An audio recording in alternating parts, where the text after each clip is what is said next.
A nossa entrevista de hoje vai tratar sobre energia, ou melhor, a transmissão de energia. Um segmento que movimenta muito dinheiro aqui no Brasil, viu? São necessários bilhões de reais em investimentos para garantir que a energia gerada em qualquer lugar do Brasil chegue até a sua casa. E para o mercado também é conhecido como um bom pagador de dividendos, de proventos. Só que para garantir esses pagamentos de dividendos, é necessário toda uma estratégia de disciplina financeira, de capital, de alocação de recursos, de escolher dos bons ativos. E para entender o que passa na cabeça desse setor, quais são as estratégias, nós vamos ouvir Rui Chamas, CEO da Isa Energia do Brasil, uma das maiores empresas do segmento.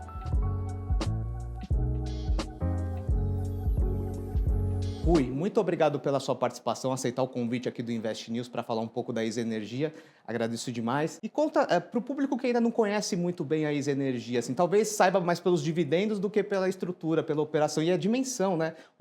Quase um terço da energia do país passa por vocês. Então, se você puder contar um pouco o que vocês fazem, como é que é a estrutura de vocês. Antes de mais nada, muito obrigado pelo convite de estar aqui com vocês no Invest News para compartilhar quem nós somos, o que nós estamos fazendo para todo o público de vocês. A Isa Energia Brasil, que acaba de assumir esse nome, nós éramos conhecidos como Isa CETEP até pouco tempo atrás, ou Transmissora Paulista, é uma empresa que faz a gestão de concessões de transmissão de energia. Nós temos hoje um portfólio de 35 concessões no setor de transmissão de energia do Brasil. Quando você soma todas as nossas concessões, de fato, a gente tem a responsabilidade de transmitir quase 30% da energia do país e 95% da energia do estado de São Paulo. E é curioso, né? Era a CETEP, né? A Transmissora Paulista, né? Leiloada em 2006, mas vocês têm uma presença muito nacional, 18 estados hoje em dia, né? Isso, a empresa ela nasce em 99, quando a CETEP, Companhia de Transmissão de Energia Elétrica Paulista, foi criada, e ela era uma empresa do estado de São Paulo.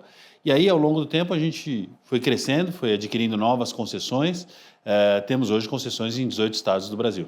Um plano intenso de investimentos, né? Se não me engano, 14 bilhões nos próximos anos, né? Acho que vale a pena comentar que esse ano a gente está executando, nos primeiros 9 meses do ano, 2,3 bilhões. Uhum. Então, um volume importante sendo executado esse ano, ainda temos o último trimestre para contabilizar, e temos a previsão nos próximos 5 anos, já com as devidas autorizações, de investir mais 14 bilhões. Esses 14 bilhões a gente divide em 2 grandes lotes. 5 bilhões de reais nós vamos investir apenas para modernizar e atualizar a concessão paulista ao longo dos próximos 5 anos. E 9 bilhões de reais nós vamos investir para avançar a construção de 7 concessões que a gente tem, que ganhamos recentemente em leilões organizados pela ANEEL. Exatamente, né? O ano passado vocês foram muito fortes, levaram 3 grandes concessões, se eu não me engano, né? Um investimento muito pesado para os próximos anos. E contar um pouco dessa estratégia, né? Você estava comentando até fora do ar que desde 2019 a empresa decidiu pisar no acelerador, né? Obviamente, analisando todos os projetos, mas conseguiu muitas concessões importantes, né? De fato, a partir de 2019 nós decidimos acelerar o crescimento da companhia, nessas 2 dimensões que eu falava, principalmente, que são os investimentos para atualizar a concessão do Estado de São Paulo, e eu vou falar um pouco sobre isso daqui a pouco, e novas concessões. Além disso, a gente também pode fazer investimentos em compra de concessões, como a gente fez em 2021, numa concessão na cidade de São Paulo. Essa é a estratégia da companhia para criar valor para os acionistas. A gente entende que a gente tem que estar trabalhando o tempo todo em 2 grandes elementos. Um elemento é garantir que a gente continue prestando um serviço excelente para a sociedade. Por isso que a gente está investindo tanto no Estado de São Paulo. A concessão do Estado de São Paulo tem ativos dos anos 70, 80 do século passado, se você me permite. E é importante que a gente continue atualizando isso para deixar o Estado de São Paulo com infraestrutura que faça frente ao crescimento importante que a gente tem no Estado de São Paulo. Ao mesmo tempo que a gente quer construir novas concessões que nos dão um período de 30 anos cada uma delas, trazendo um mix adequado para o nosso portfólio. Os investimentos estão aí, já estão contratados, digamos assim. Obviamente, vocês vão estruturando a dívida ao longo dos projetos. E como lidar com esse cenário de juros, né? Você, um engenheiro ali, deve trabalhar com muitos modelos, né? Especialmente câmbio, juros. Imagino que o modelo ali de janeiro já não é o mesmo do modelo de dezembro, agora de 2024. Como lidar com essas transformações e o quanto o custo de capital fica mais difícil, né, nesse cenário de aumento novamente de Selic, inflação subindo, inclusive a dívida de vocês é muito IPCA, né? Como é que organizar essa estrutura de capital nesse novo cenário, né? Nossa dívida tem um equilíbrio entre CDI e IPCA, toda ela em reais, porque o nosso negócio está em reais, então a gente não pode ter nenhuma exposição à moeda estrangeira, uma vez que não tem nenhuma receita em moeda estrangeira. O negócio de concessão de transmissão é um negócio de longo prazo. E parte do sucesso de uma companhia como a Easy Energia Brasil é você ter concessões que são construídas ao longo do tempo. Quando você tem concessões construídas ao longo do tempo, você acaba tendo a possibilidade de tomar dinheiro no mercado ao longo do ciclo de alta e de redução da taxa de juros. Um trabalho importante que a nossa área financeira faz é justamente buscar a cada momento a melhor captação. Recentemente a gente fez uma captação importante onde, num cenário de NTN-B na faixa de 6, 6,5, né? Um pouco mais baixa do que ela está hoje, a gente conseguiu fazer uma captação super interessante ao preço da NTN-B, uma tranche, outra tranche, 10 bips abaixo da NTN-B, então um spread negativo em relação ao título soberano. O que só é possível porque a gente é percebido como uma empresa que tem um rating de crédito muito bom. Sim. Dentro do possível, vocês conseguem ainda um crédito mais barato que a média das empresas, né, de mercado, né, de outros setores, né, na prática. Você sabe que você falou sobre crescimento e disse que a partir de 2019 a gente acelerou, pisou o acelerador, você usou. Acho que vale a pena trazer um componente que é fundamental dessa estratégia de crescimento. A estratégia de crescimento está baseada, de fato, em 3 pilares. A gente quer crescer, mas o crescimento tem que ser rentável. Então, a excelência na execução do nosso investimento é fundamental.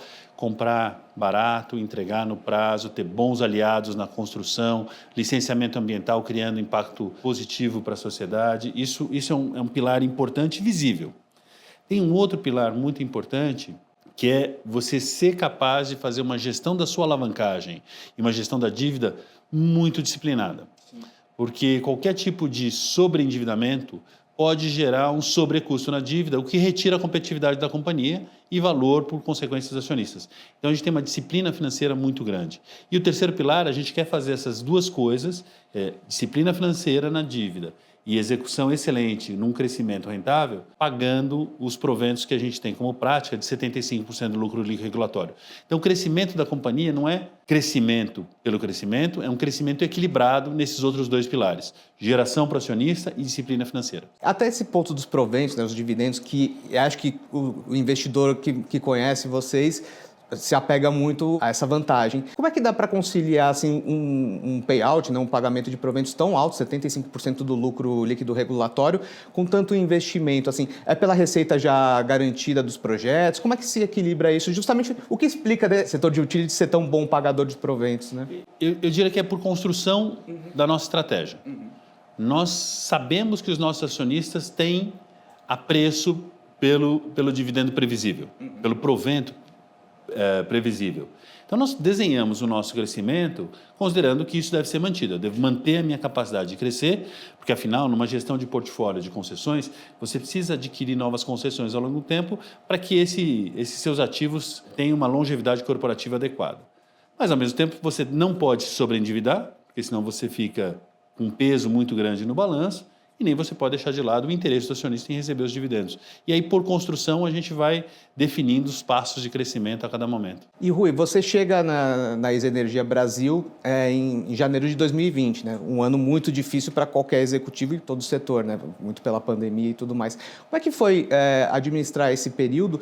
E foi necessário alguma repactuação de contrato de concessão, seja para construção, atrasou alguma obra? Como é que foi lidar com esse cronograma de pandemia que acredito que chegou a paralisar em algum momento talvez as construções, né? A manutenção, imagino que seguiu permanente, né? 2020 e 2021 foram 2 anos que acho que marcaram a vida de qualquer pessoa. Não é diferente na vida de uma companhia onde eu acabava de assumir, com uma série de obras em curso e aquela incerteza de como a gente ia operar. Tivemos discussões importantes com fornecedores naquele momento, a gente chegou a parar algumas obras por questão do Covid, mas eu posso te dizer com satisfação que nos últimos 5 anos nós entregamos 12 projetos. Esses 12 projetos eles foram entregues com antecipação em relação ao prazo ANEEL, uma média de 7 meses, uma redução em relação ao custo do benchmark ANEEL e uma rentabilidade do portfólio dos 12 projetos que foram entregues superior a uma tira acionista de 2 dígitos.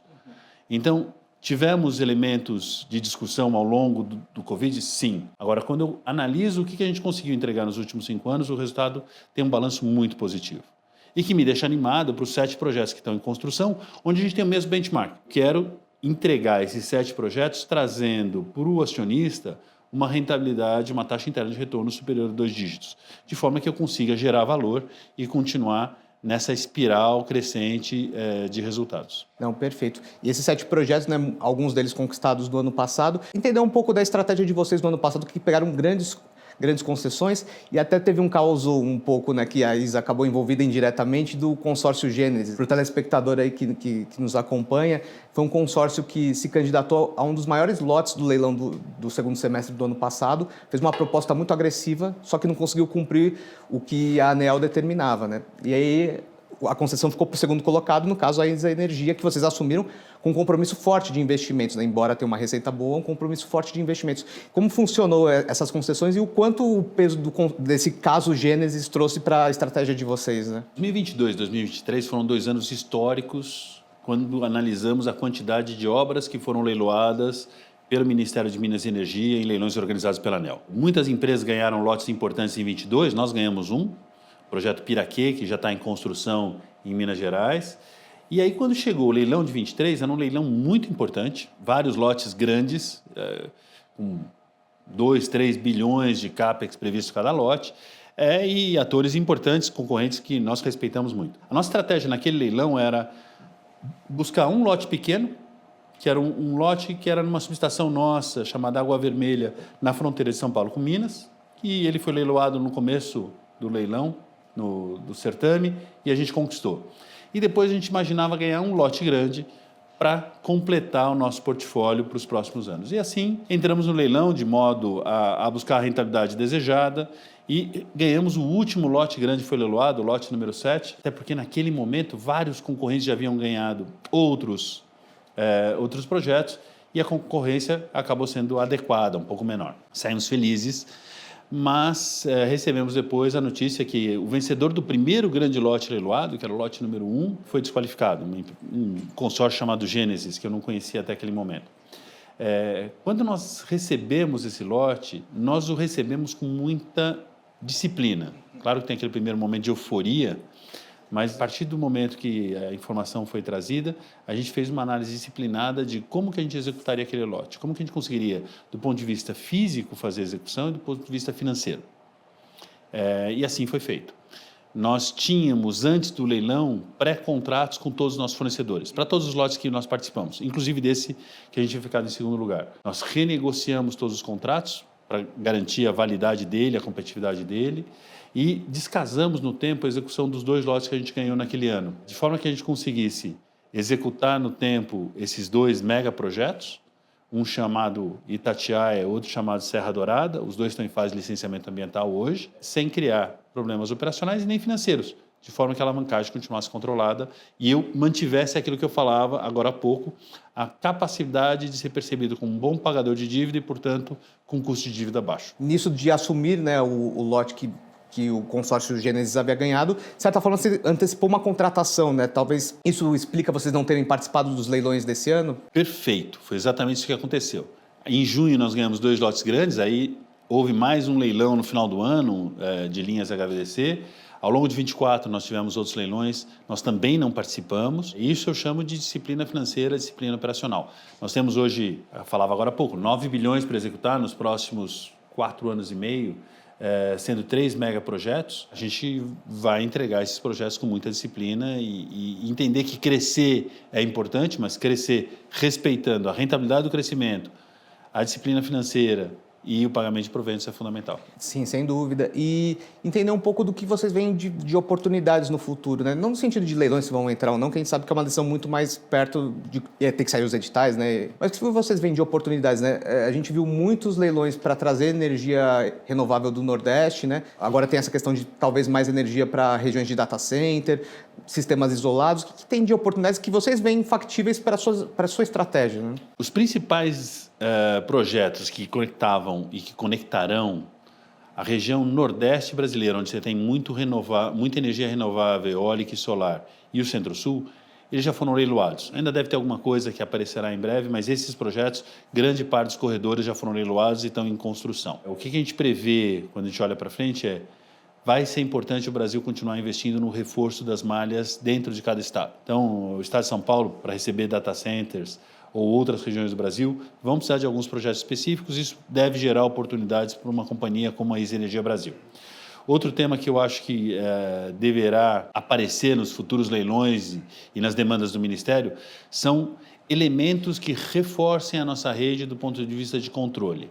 E aí eu faço um comentário de o que aconteceu quando você compara o que era o sistema de transmissão de 15 anos atrás e de hoje. Há 15 anos atrás o Brasil tinha energia hidroelétrica super estável, consumo muito previsível e a linha de transmissão no meio fazendo só a conexão entre geração e distribuição. Nos últimos tempos a gente teve um crescimento importante das renováveis não convencionais, eólica e solar, então a geração ela passou a ser intermitente. E na outra ponta, o consumidor passou a ter a capacidade de gerar sua própria energia e até mesmo injetar energia no grid. Isso criou, para nós que estamos no meio, as empresas de transmissão, um desafio.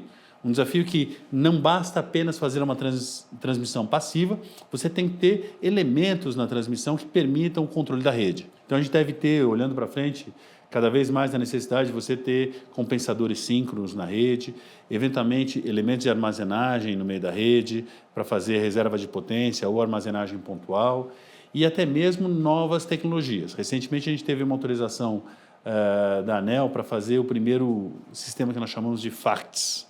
FACTS é uma sigla em inglês para sistemas de transmissão flexíveis de corrente alternada.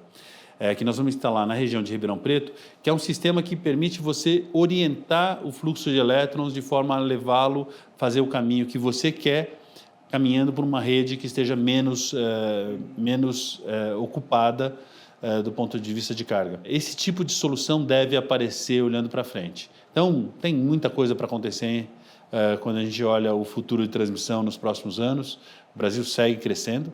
Nós estamos mais um ano com o crescimento do PIB. Crescimento do PIB gera crescimento de demanda de energia e a transmissão passa a ser fundamental. Um ponto também que, para os projetos de energia, você está na segunda etapa da cadeia, né? Tem a geração, a transmissão e a distribuição, né? O público conhece mais a distribuição. Entrando num ponto de preço de energia e investimentos, a gente vê que tem uma correlação óbvia, né, entre quando o preço da energia melhora no mercado livre, os projetos de geração aumentam, né, e isso cria também oportunidades para vocês, né, porque escoar essa energia. E nos momentos de baixa, como a gente teve até alguns meses atrás, os projetos acabam desaparecendo, desacelerando. Como equilibrar isso, né? Porque a gente vê que a indústria, que é o grande motor do consumo de energia em qualquer lugar do mundo, aqui no Brasil não está tendo esse consumo todo. Como gerar uma previsibilidade de demanda a ponto, né, de tornar atrativos os projetos de energia? Quando você analisa um documento que a EPE, a Empresa de Planejamento Energético, solta todo ano, que é o PDE, o Plano Decenal Energético, ele analisa sempre os próximos 10 anos. E para você fazer a previsão da infraestrutura necessária para o país, você tem que olhar o longo prazo. A construção de uma linha, ela não se dá em menos de 4 anos. E esse talvez seja um dos grandes desafios, é você conseguir imaginar o que vai ser necessário daqui a 4 anos, planejar agora, leiloar agora para que isso aconteça a tempo. O crescimento da demanda de energia, seja por demanda domiciliar e serviços, continua, permanece. E ainda existe uma demanda industrial crescente no Brasil, dependendo da região, com mais ou menos intensidade. Então, a partir dessa previsão, o EPE faz a previsão de qual é a infraestrutura que vai ser necessária para atender a futura geração que vai ser instalada. E no quesito previsibilidade, né, teve uma situação que impacta até hoje o balanço da ISA Energia, que foi a MP de 2012 do governo federal, né, que criou a RBSE, né, um rearranjo que vocês tiveram que fazer com a União, né, pela renovação da concessão aqui de São Paulo. Como é que foi essa questão e em que pé está? Eu vou começar a falar do RBSE explicando quais são os 3 grandes fluxos de caixa que a companhia tem. Ah, ótimo. A companhia tem hoje, eu falava, 35 concessões. 34 concessões são concessões licitadas que me dão um fluxo de caixa previsível, reajustado pela inflação por 30 anos, uma vez operacional. Eu tenho um fluxo de caixa, que é o fluxo de caixa da Concessão Paulista, que é uma concessão renovada, que tem a característica de quanto mais eu invisto nela para garantir a confiabilidade, mais eu tenho uma base de ativos crescente que me permite uma remuneração ao longo do tempo. Se eu não investir, eu tenho uma depreciação desses ativos e eu perco remuneração. E eu tenho um fluxo de caixa chamado RBSE, que é o que você está trazendo na sua fala. Quando a Concessão Paulista foi renovada em 2012, foi definida a base de remuneração desse fluxo de caixa futuro, que vai até 2042, e ficou definido que a empresa receberia pelos ativos não depreciados naquela data, que é o que foi chamado de rede básica sistema existente. E esse valor, ele é pago em duas dois componentes. Um que a gente chama de componente econômico, que é o valor dos ativos que não estavam depreciados e eles são pagos ao longo do tempo até o final da concessão 2042. E um valor que é uma componente chamada financeira, que vai ser pago até 2028. De memória, a companhia tem para receber ainda algo como 2 bilhões de reais nesses próximos 3 anos, a partir de junho de 25, além do que a gente está recebendo agora. Esse é um valor que a gente tem previsto receber até 2028, e quando a gente olha a nossa previsão de entrega dos projetos entre hoje e 28, seja de reforço e melhorias na concessão paulista, seja as novas concessões, a gente vai chegar em 28 com o final desse pagamento, ao mesmo tempo que a gente vai tendo um crescimento das outras componentes de fluxo de caixa. Então, assim, o próprio negócio vai acabar compensando essa receita excepcional que acaba em 2028, né? A grosso modo, é isso que vai acontecer. Não, perfeito. E também entender um pouco da composição acionária da ISA Energia Brasil, né? Ela foi privatizada em 2006, né? Uma empresa colombiana, né? A ISA, que dá o nome para o negócio. E como é que é a estrutura de capital hoje, os acionistas? Como é que é a composição de conselho de vocês? A ISA CETEP virou ISA Energia, e essa transição de ISA CETEP para ISA Energia não implicou em nenhuma mudança na nossa estratégia, nenhuma mudança da nossa governança, nenhuma mudança na nossa política de pagamento de proventos.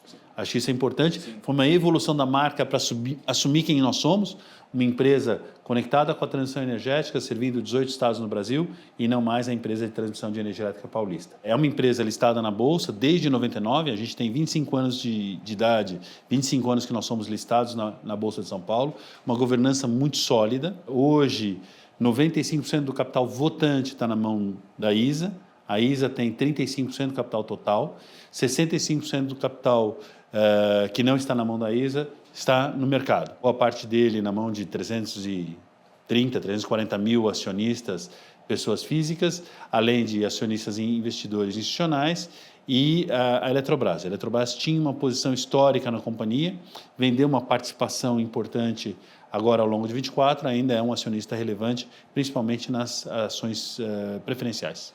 E entender um pouco do mercado, né? Tem um termo que chama overhang, né? Que é aquela expectativa se um grande investidor talvez venda a posição dela ou não, e talvez isso tenha se criado ali em torno de Eletrobras. O que é possível dizer para os outros acionistas, né? Porque não é uma decisão que cabe a vocês, né? Cabe exclusivamente a Eletrobras. Mas o quanto isso, né, acaba talvez travando um valor de ação de vocês e tal? Eu não tenho nenhuma visão de uma eventual venda potencial da Eletrobras. Eu sei que eles venderam um pacote importante, a gente acabou participando, inclusive apoiando eles no processo de follow-on, e eu tenho a convicção que qualquer movimento que a Eletrobras venha fazer, eles vão dar o disclosure, a informação adequada ao mercado. Como você mesmo colocou na sua pergunta, é algo que não está no nosso controle da companhia. E voltando um pouquinho também à questão de estrutura de capital, endividamento, vocês têm uma alavancagem para uma empresa de capital intensivo controlada, menos de 2,5 a dívida líquida pelo EBITDA. Vocês conseguem rodar só com captações de dívidas ou outros mecanismos podem ser vistos no futuro? A nossa estratégia hoje é seguir crescendo, como eu falava, com uma disciplina financeira muito, muito forte,